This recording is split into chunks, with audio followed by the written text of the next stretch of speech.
আসসালামু আলাইকুম ওয়া আমরা সকলেই দিনই পোস্ট করি আলহামদুলিল্লাহ, কিন্তু একটা বাস্তব কথা কি জানেন?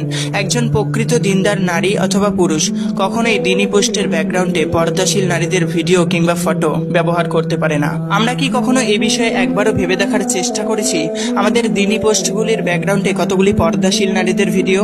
আচ্ছা, আমরা যে এই দিনদারিতা দেখিয়ে পর্দাশীল নারীদের ভিডিও সোশ্যাল মিডিয়ায় ইউজ করছি, ঠিক একইভাবে আপনি কি আপনার বোরখা পরা পর্দা করা ভিডিও কোনোদিন পোস্ট করবেন? জানি কখনোই করবেন না। তাহলে অন্যের বোরখা পরা পর্দা করা ভিডিও ব্যাকগ্রাউন্ডে পোস্ট করে আমরা কিভাবে নিশ্চিন্তে থাকতে পারি? আচ্ছা, পর্দা মানে কি? পর্দা মানে হলো নিজেকে আড়াল করা। তাহলে যারা পর্দা করে ভিডিও করে তারা আদৌ কি পর্দাশীল? কখনোই না, তারা শুধু টিকটকার মাত্র, যারা নিজেকে সোশ্যাল মিডিয়ায় ভাইরাল করার জন্য উপস্থাপন করেছে। একজন সত্যিকার অর্থের মুত্তাকি ও পরহেজগার নারী কখনোই নিজেকে সোশ্যাল মিডিয়ায় উপস্থাপন করবে না, যদিও সে আপাতক মস্তক ঢেকে রাখুক না কেন, কারণ নিশ্চয়ই এইসব গুনাহের কাজ। আমাদের বর্তমান জেনারেশনের কিছু কিছু অবুঝ নারীরা পর্দা জিনিসটাকে চেনেই না।